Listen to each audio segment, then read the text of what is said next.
Welcome back to week 5 of my 90 days painting challenge.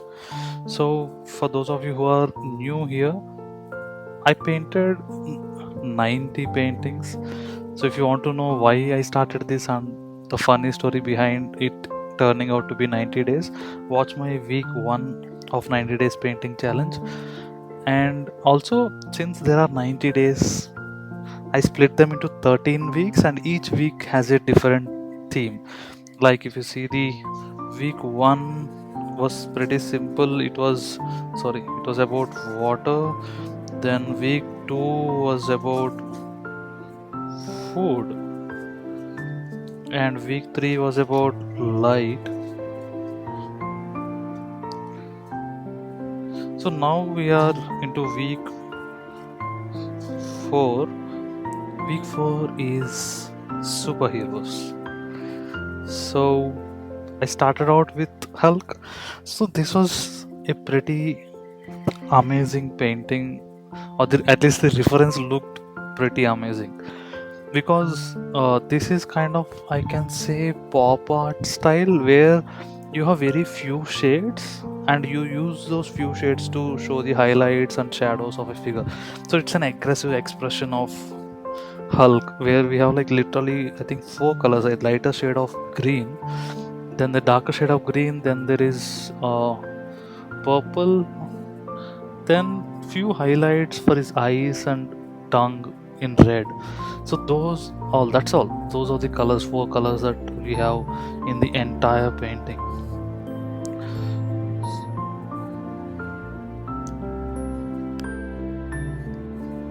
One second.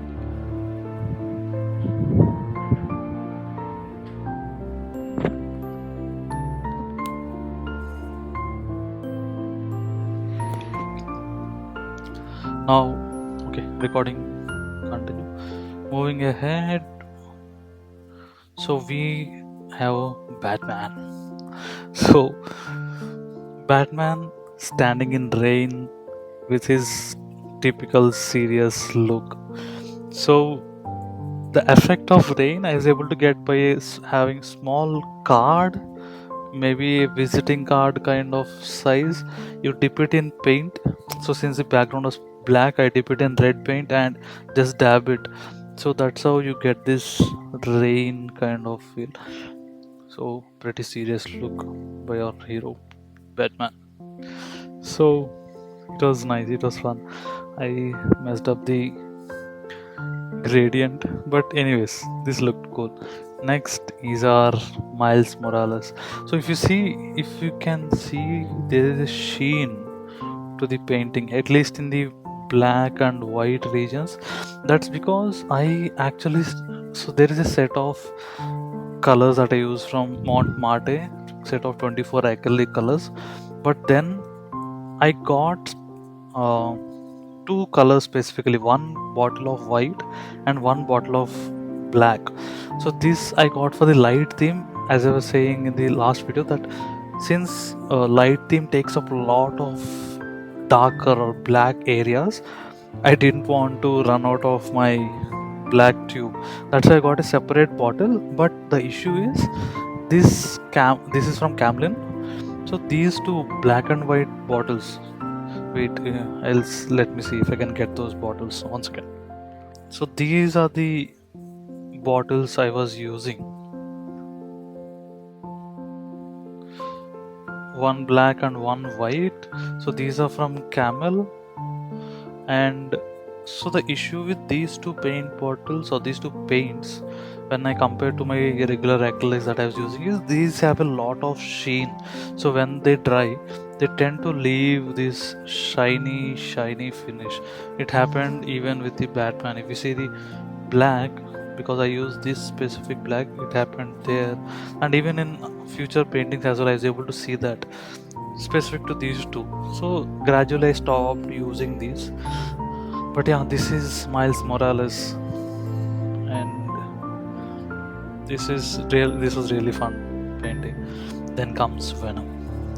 I recently had a chance to watch the Venom Last Dance. It was amazing. And Venom, though initially it was it was a villain in Spider-Man 3, the good old Sony Spider-Man 3. Later on, the character developed into hero, so that was pretty amazing, and it's one of the most funniest character, at least to me, Venom. So this piece was specifically unique because if you see, I can draw parallels of this painting to the water waves painting I was doing in week 1. So if you remember, while painting this, I was mentioning the waves or the wave fronts or the foam on the waves need to have varying thickness, but I was not able to achieve this varying thickness. That's why, even though it looked okay, it could have been much better. So similarly was the case here. There are a lot of thicker strands, there are thinner strands, there are very minute thin strands that spread across the piece. So I was able to at least do better, if not the best. So, and I was pretty happy with the outcome of it, specifically the tongue and the, I think you can call it, like, the strands that are circling the tongue came out pretty well, even the eye. One good thing is there are no specific proportions that you need to follow when you paint Venom. Like if you talk about Miles Morales, the head should be this way, the eyes are supposed to be this way. So there's specific proportions that you need to keep in mind with any character. But when we come to Venom, you can be free, but at the same time you can't go all over the place. So that was one good thing. Even I like the claws of his both hands. So that was nice, amazing. So next comes our king, Black Panther, Wakanda Forever.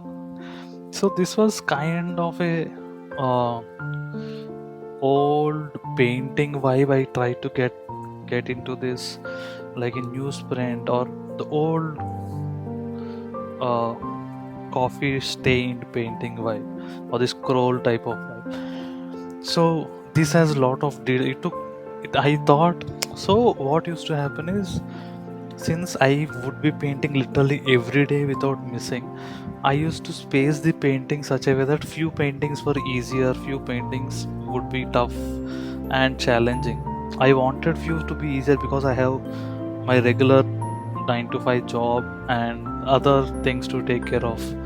So that's how I thought I could paint this because it looks simple, or at least that's what I thought. But it ended up taking a lot of time. So every day, what used to happen, I used to log out around 6 7 ish, I guess, and I used to sit down for painting after dinner.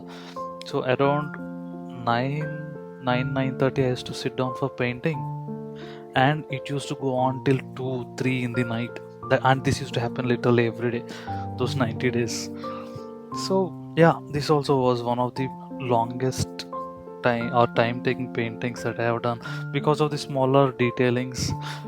And yeah, this came out really well, and it shows various aspects. Like this was the crown, then the rhinoceros, then this is the Jabari tribe, I guess, then his chief commander of his armed forces, this is the tribe's mask, this is his gloves, this is his mother, this is the herb that he gets his powers from, this is the ancient tree where the spirits go once they pass this mortal world.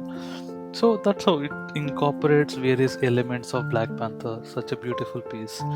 Then comes my favorite character, and he is my favorite actor as well, Ryan Reynolds.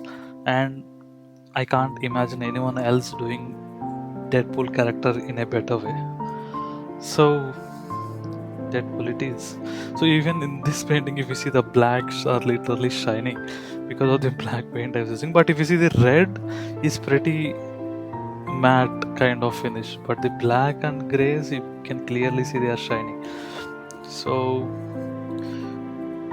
this is dead. Maybe I can call this piece Deadpool trying to be cute. And this was really good. I enjoyed painting this, and I was actually running out of ideas or references.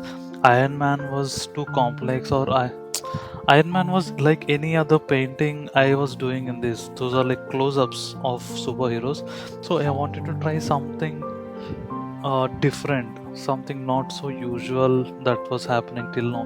So that's how I ended up choosing Thor. This is from Ragnarok, if I'm not wrong. Yeah, I guess this is from Ragnarok, where he loses his sister. Actually, breaks his Mjolnir, and his father tells him, "You're not god of hammers, you're god of thunder."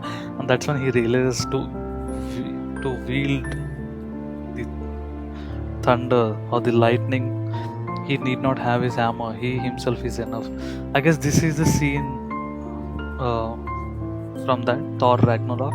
I love the music of that film, by the way, and the lightning streaks looks pretty amazing here as well. And the rest everything else is in dark silhouettes except the cape, which looks red, and the lightning. So that was nice. That was a decent. I think, yeah, that was the final piece. There are few. I, we are in fourth week, and there are 9 more weeks to go. The next weeks are going to be pop art, portrait. Yeah, there are few beautiful paintings. Then there is an animal week that is coming up. So stay tuned for the rest of the 9 weeks. Thank you.